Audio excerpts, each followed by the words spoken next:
সরকারি জমি জবরদখল করে একের পর এক রিসর্ট তৈরি হয়েছে বুলডোজার চালিয়ে। সেই সমস্ত রিসর্ট গুঁড়িয়ে দেওয়া হলো।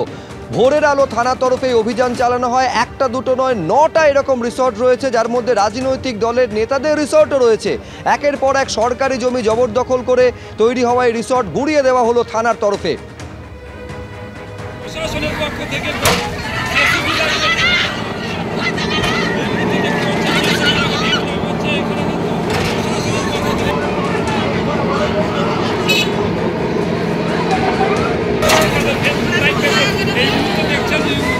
রাজা চট্টোপাধ্যায় আমাদের প্রতিনিধি আরো বিস্তারিত এই নিয়ে বলবেন। রাজা, ছবিতে দেখা যাচ্ছে এই যে 9টা রিসর্টকে গুঁড়িয়ে দেওয়া হয়েছে, শাসক দলের নেতা রিসর্ট যেমন রয়েছে, বিজেপি নেতা রিসর্টও রয়েছে, পরপর গুঁড়িয়ে দিল।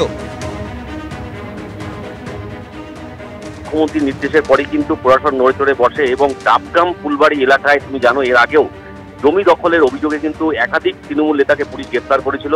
গতকাল কিন্তু এই যে ফুলবাড়ি যে রয়েছে, ফুলবাড়ি এলাকারই যে গাজলডোবা রয়েছে, গাজলডোবা এলাকায় কিন্তু ওখানে একাধিক রিসোর্ট সেখানে তৈরি হয়েছিল। সেখানেও কিন্তু অভিযান চালায় প্রশাসন গতকাল, যেটা আমরা জানতে পারছি। সেখানে বিজেপি নেতার এক রিসোর্ট ছিল, দুজন তৃণমূল নেতার রিসোর্ট ছিল। এই সহ কিন্তু 9টা রিসোর্ট কিন্তু গতকাল প্রশাসনের তরফ থেকে ভেঙে ফেলা হয় এবং পুলিশের কাছে আরও কিছু তথ্য এসছে যে এই গজলডোবা এলাকায়, যেহেতু তুমি জানো এটা পর্যটন কেন্দ্র, এখানে কিন্তু একাধিক রিসোর্ট আছে। সেখানে কিন্তু তৃণমূলের নেতাদেরও রিসোর্ট রয়েছে বলে জানা যাচ্ছে। সেগুলোর নাম তালিকা কিন্তু প্রশাসন রেডি করেছে এবং সেটাও কিন্তু তারা ভাঙবে বলে তারা পরিকল্পনা নিয়েছে। এই মুহূর্তে কিন্তু গজলডোবা এলাকায় 9টা রিসোর্ট ভাঙা হয়েছে। এছাড়াও কিন্তু একাধিক রিসোর্ট ওখানে অবৈধভাবে সরকারি জমি দখল করে কিন্তু তৈরি করা হয়েছে, এমনটাই প্রশাসনের তরফ থেকে বলা হয়েছে। সেগুলো কিন্তু নজরদারি চালাচ্ছে। আস্তে আস্তে কিন্তু যে সমস্ত রিসোর্ট ওখানে রয়েছে অবৈধ রিসোর্ট সরকারি জমি দখল করে, সেগুলোও কিন্তু ভাঙা হবে বলে প্রশাসনের তরফ থেকে জানানো হয়েছে। একেবারে প্রশাসনের তরফে এইটা স্পষ্ট করে দেওয়া হয়েছে, শুধু এই 9টা রিসর্টই নয়, যেখানে যেখানে এই সরকারি জমি জবরদখল করে রিসর্ট তৈরি হয়েছে সেই সমস্ত রিসর্টও ভেঙে ফেলা হবে বলে প্রশাসনের তরফে জানানো হয়েছে। কিন্তু এই যে ছবি আপনারা দেখতে পাচ্ছেন, 2টি রিসর্টের ছবি দেখাচ্ছে, একটা বিজেপি নেতার রিসর্ট এবং একটা শাসক দলের অর্থাৎ তৃণমূল কংগ্রেসের নেতার রিসর্ট, সেটাও গুঁড়িয়ে গেল বুলডোজারের তলায়। কি বলা হচ্ছে দুই রাজনৈতিক দলের তরফে দেখাবো। দেখুন, যে ভিডিও ভাঙছেন সেই ভিডিও হচ্ছে জালি ভিডিও। 13 নাম্বার পেয়ে পাস করেছেন, জালিয়াতি করে ভিডিও হয়েছেন। তার নামে অনেক খবর সংবাদ মাধ্যম পেপারে সব জায়গায় বেরিয়েছে। তিনি মমতা স্তুতি করেই বেঁচে আছেন এবং সব জায়গায় গিয়ে হম্বিতম্বি দেখাচ্ছেন। সময় আছে, তাকেও কিন্তু জেলের কালকোটা যেতে হবে, আইনের মতো চলবে। আমাদের বিজেপির নেতার যে রিসোর্টটি ভাঙা হয়েছে সে তাকে বেল দিয়েছে কোর্টের থেকে, তার যোগ্য কাগজপত্র রয়েছে, সরকার থেকে তাকে দেওয়া হয়েছিল, জমি লিজ দেওয়া হয়েছিল, সেখানে তার গভর্নমেন্টে পারমিশন নিয়ে সম্পূর্ণ ট্যাক্স দিয়ে প্ল্যান করে নিয়ে তিনি বানিয়েছেন। কোনো রকম অবৈধ কাজ তিনি করেননি। তারপরেও ভিডিও গায়ের জোরে মমতা দেবীকে খুশি করবার জন্য ভাঙছেন।